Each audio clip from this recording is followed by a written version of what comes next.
While 99% of Web3 projects are burning through budgets and dying in silence, a small group of founders are engineering attention like it's science. And they're basically going from $0 to over millions of dollars in funding in no time. And if you don't know me already, my name is Juan, and after helping over 60 Web3 projects raise millions of dollars in funding and generate over 50 million impressions, I'm revealing the complete guide to what's actually working in crypto today. And in this video, I'm going to be breaking down the exact marketing strategies that separate projects that succeed from those that disappear. And by the end, you know exactly how to build a marketing system that gets your project funded, followed, and talked about everywhere. And the best part of it all is that it's way simpler than what 99% of Web3 projects are doing today. All right, so the new way of crypto marketing complete guide. Why your current marketing strategy is dead. The reality that nobody wants to admit is that 99% of Web3 companies fail not because their product is trash, but because they never get seen. The reality is that most companies, they just throw money at random creators and they hope that something sticks. They post generic content that resonates with nobody, big announcements, GM posts, etc. They launch without building a proper community infrastructure, so they launch without any foundation. The worst part of it all is that they focus on vanity metrics instead of conversion systems. What if I told you that there's a completely different approach that basically guarantees your results? That is the three-phase domination system, which is what I'm going to walk you through today. Three-phase domination system is broken down into three, which is whisper, tease, and shout, which is a system that I actually took from Alex Ramos's playbook. Basically just took that, implemented it into Web3, and is the exact same system that we've been using for all of our clients over the last couple of years. So diving straight into phase one, which is called whisper. The timeline is usually between 2 to 4 weeks, but the reality is that the whisper phase is the kickoff phase. That's what we like to call it. The whisper phase is you don't want to let anybody know what you're doing, but you want to let them know everything. What you actually want to do with this phase is you want to take this phase to build a suspense and get people thinking. This is a phase where you build attention, you build demand, and then people are thinking on what it is that you're doing. So that creates speculation, right? So if you watch my latest video on Monad, the reason they became one of the biggest projects is because they built speculation. So this is exactly what we want to do here. Next, you want to build the founder content plus teaser tweets. So you want to start releasing some of this content, start building the founder funnel where, again, you're teasing certain things, you're teasing about your product, you're teasing why you're big, but you're not telling people exactly why. Then here you want to start activating creators. So you want to get your first phase of creators to consistently start talking about you guys, but you want to roll them out at a slow phase. That way it doesn't seem like it's a paid activation and it seems a little bit more organic. The biggest part that most people get wrong here is the exclusivity aspect. So the biggest and the most successful launches that I've seen always have some sort of exclusive access in terms of community, whitelist, pre-sale access, whatever that may be. They have exclusivity aspect to it when they're starting the marketing campaign. The reason being is, one, people like to speculate, and two, people like to be early. If they're early and they get access to these exclusive things, they'll be more intrigued and they'll be more interested in your project over the long term. And there's this phases when you want to launch the first trailer with your full network push, right? The goal here is that you get your first 100,000 impressions and you're basically get on everyone's radar. You start letting people know what it is that you're building, right? So like now people know the name. Now it becomes into like, okay, what is it that they're building? And I want to show you a real example here for one of the projects that I was working closely with. We launched a trailer for them. It was about 10, 15 seconds. And the copy for it was very simple. It says, it pays to be early, right? So like everybody knew that we were some form of trading platform. They just didn't know how we were different, right? What this got them was, you can see here, 180,000 impressions on the first tweet without any tweets beforehand, because we had the right partners, we had the right founder funnel, we had the right creators talking about us. And it basically got them 180,000 impressions, 10,000 new followers in the first 3 weeks. And every single tweet from here leading up to a launch was basically successful. Now diving into phase two, which is basically the tease phase. This should last anywhere between 4 to 8 weeks, which is the longest period that we're going to have here, because this is where you go into community building and building that foundation, right? So like you've already gotten attention based on the whisper phase. Now it's like, okay, how do we use this whisper phase to build tease more and build that community, right? So diving straight into the nurture tactics. So you want to share the vision. You want to slowly start letting people know more about the product and get more people involved. And the reason being is that now people seeing your product, they started to speculate. Now you want to give them a little bit more, right? You want to tease them just a little bit more, and you want them to understand what it is that you're doing. Then you want to launch an ambassador program, right? So we talked about getting creators slowly involved so that you start building that attention. That's like, let's go heavy on creators. Let's go heavy on ambassadors.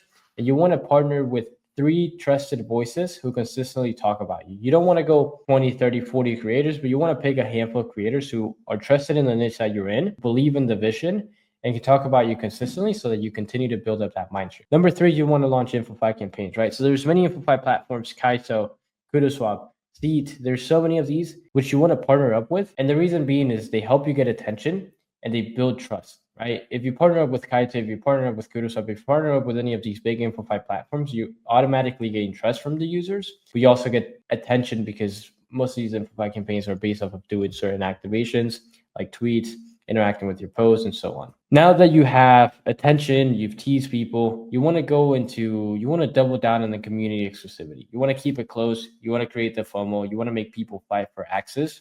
And I've managed tens of communities in the past, and every single time, if there's an exclusive access to something, the community and growth and the attention that you're getting will be maximized times 10. You share the vision, you get ambassadors on board, you start launching the Amplify campaign so that you maximize the attention. You build the community exclusivity so that all this attention that you have, you're funneling down to this packed room of people who want to get into your the thing that it is that you're building. You want to launch on spaces to amplify this even further, right? So as a founder, when you start sharing the vision publicly and you start talking to people trust you more. So you want to launch that aspect of it as well. The secret weapon that most people actually don't spend the time doing is building the founder's account, right? When you build out the founder's account, it makes it easier to create more engagement and culture content, right? So like you have the brand account, which is building the trust. It's building the institutional aspect of it, which is more, more of the boring content, more educational content, and so on.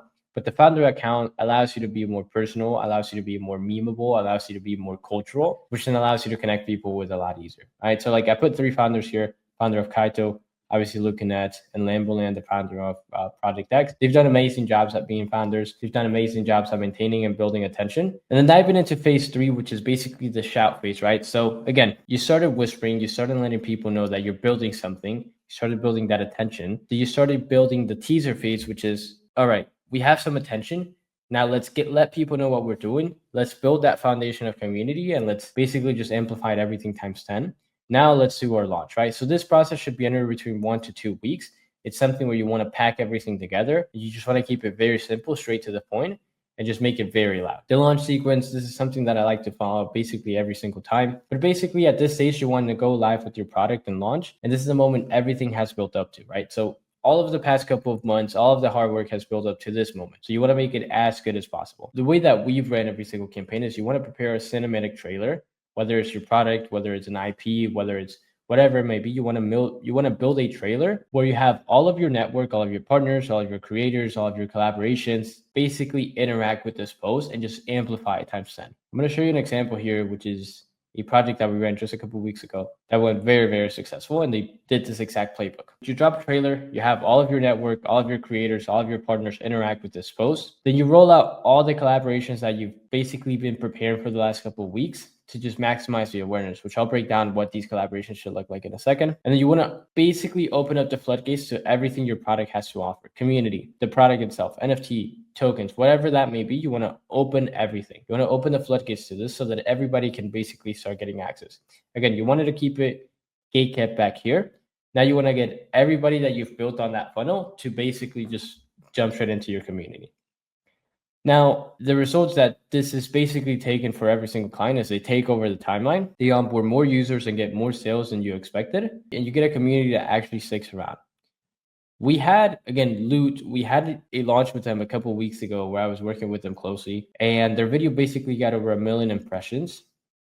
They were able to onboard thousands of users to their platform. And it basically, this campaign cemented Loot as a trusted brand and company in the space. So Loot is now one of the biggest trading platforms, and it's going to become the biggest trading platform in the space. And the reason being is because we followed this exact playbook. They had a gate-kept access to their platform. They did the collaborations. They had the KOLs. They had the partners. And we basically just utilized all of their tools to amplify this campaign even further. Now, I want to walk you through a little something that a lot of projects overlook and don't really fully tap into, which is the partnership aspect of it. The real success or the real secret to most successful projects is that they use collaboration over paid ads every single time and they win. There's a couple different partnerships that you can do. You can do ecosystem partnerships. That's like when you partner up with an ecosystem like Solana, Base, Aftrac, Avalanche, whatever, to build on their ecosystem. Some of these guys provide co-marketing support. The other thing is you have major launch pads. So if you're launching a token or an NFT, you can go and partner up with Seedify and some other launch pads to basically be able to maximize the attention that they have. The other thing is you want to do big brand collaborations, right? So think of the big IPs like Pudgy's, Azuki's, Bored Ape Yacht Club, right? So a good example of this is like Pudgy partnered up with NASCAR recently, and it was a massive partnership for them. Partnerships like that.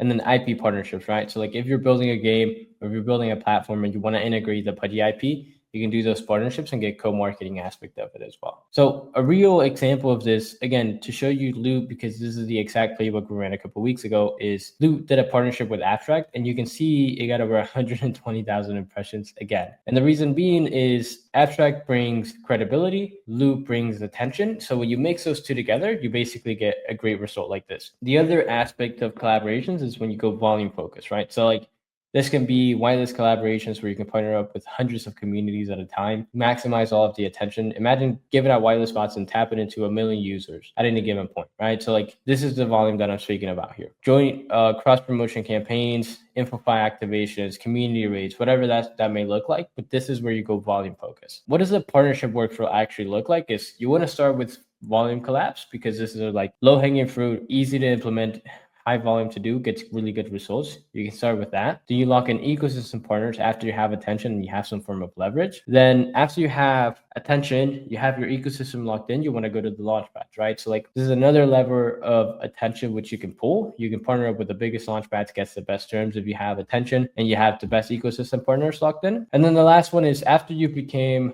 a trusted brand in the space, you go for the major part, like the major partnerships, the major brands, the Web2 partnerships that we're talking about here, right? Like we're talking about Doodles partnering up with, Fruit Loops, right? For example, right? So like those are the type of partnerships I'm speaking about here. We've done this many, many times. We've tapped over 500 companies. We've tapped over 500 communities for some of our clients in the past. And it's every single time it's generated tens of thousands, if not millions of impressions of borrowed attention, basically. Now, one of the most critical mistakes that most projects make is that the quality of their product basically decides the fate that their product goes in. Meaning, if you have a great product and you have okay marketing, you're basically just surviving at that point. If you have an okay product and you have great marketing, you're basically going to get a quick death after hype dies because, yeah, you can build attention, but like once people get to the product, there's nothing there. So people will basically go away. Now, where you find the sweet spot is when you have a great product and you have a great marketing, you basically just dominate the industry, right? There's only a 1% of projects that have great products and great marketing. So if you can find your way into that niche, then you're basically going to win at the game of attention. These are questions that I like to ask myself when I'm taking on any projects that we're working with, which is, would I actually use the product myself? Would I be genuinely excited if I wasn't building it? Does this solve a real problem that people actually have? And is it better than an existing alternative? If the answer is not yes to all of these, then I would go back to a drawing board, fix these, and then start kicking off the marketing. I ask myself these questions every single time we're talking with projects. The projects that basically take off all these boxes are the ones that succeed the most. What does this matter, right? So like marketing amplifies what you have already done. I don't like to take credit for the success that most of our clients have because we just amplified the product they've built. The truth is that marketing doesn't create value. It just reveals and distributes the existing value that your product has. And a great product with mediocre marketing will find its audience eventually, right? So if you have a good product, your marketing is all right and it hasn't amplified as much, at one point you'll get the max attention, right? So like think of Polymarket. These guys have been building for ages and they're just now becoming one of the most talked about brands in the world. And a mediocre product, the truth is that if you have great marketing and a trash product, you will 99% of the time collapse because after you get attention, nobody will care about what you're building. Now, to just basically tie it all together, I want to walk you through the complete architecture of how this looks like together. Pre-launch foundation is where you're building your product, you're building your network. If you don't want to work with an agency, for example, this is going to take anywhere between 2 to 6 months, right? So like this is product driven. This is let's get the visuals ready. Let's get the connections ready. Let's talk to KOLs. Let's build those partnerships. Let's build up the content strategy. Let's have the partnership set up. All of this process is going to take anywhere between 2 to 6 months before you can actually launch. After you have the foundation built, which is the product, the connections, and the partnerships ready, you want to go into the whisper phase. Week 1, again, it's going to be about building up and ramping up the founder content and teasing the announcements. Week 2 is about let's get KOLs activated. Let's launch the Discord. Let's get people into it excited. Let's launch it and keep it private. Week 3 to 4 is going to be anywhere between when you drop a big trailer and you start announcing some of these partnerships. You don't let people know what you're doing, but you just want to let them speculate on what it is that you're doing. Some of the target numbers that I would aim for here is anywhere over 200,000 impressions, 10,000 X followers, and 5,000 Discord members. If you're able to get these numbers, I would say you're already ahead of 90% of projects. Phase 2 is, again, the teaser phase, right? So 4 to 8 weeks. Week 1 and 2 is where you create the ambassadorship program. So you get some people involved who believe in the vision. They've already seen the product, they've already seen the marketing, so it's easier to get in contact with them. So you want to start building that. Week 3 to 4 is you start partnering up with Amplify campaigns, Amplify platforms to start building that community, the attention. Week 5 to 6 is you launch the product beta and you do your space of storage, right? So you want to let people know what it is that you're doing now. Start getting some people involved, keeping that exclusivity, and amplify things further with everything that you've built before. Some of the target numbers I would aim for is over 500,000 impressions, 20,000 X followers, and over 10,000 Discord members. And lastly, phase 3, which is the shout phase. This, again, you're going to compact everything into 1 to 2 weeks. Week 1 is going to be, let's launch a trailer. Let's let people know our date. Let's have the full network amplify this even further. And then week 2 is where you actually do the launch, right? So you want to let people know, hey, we're having a launch within 48 hours, 24 hours. And then you coordinate all of the KOLs, the ambassadors that you've built up to basically just amplify these dates even further. And then on launch day, you just want to push everything, right? All partnerships, creators, ambassadors, community members, whatever you may have, you just want to push that on that day. Usually, if you have a successful launch, you have a good product and a good marketing, you're probably going to get anywhere over a million impressions. And you're obviously going to have a successful launch, strong secondary volume that comes with. Now, yeah, you can launch and you can have the best campaign in the world, but you have to maintain that attention, right? So you want to have community rewards in place that are ongoing to build engagement.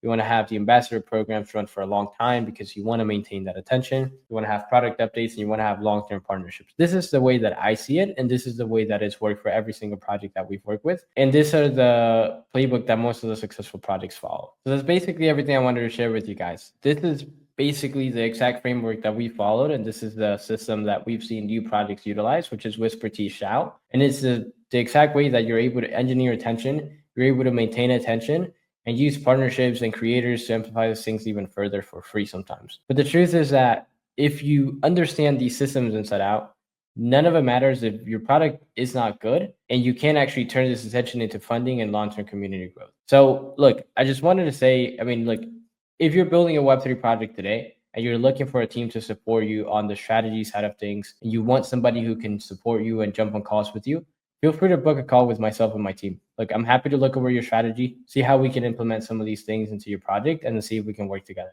Hopefully that was valuable for you guys. Hope to see you guys in the next one, and we'll chat soon. Bye-bye.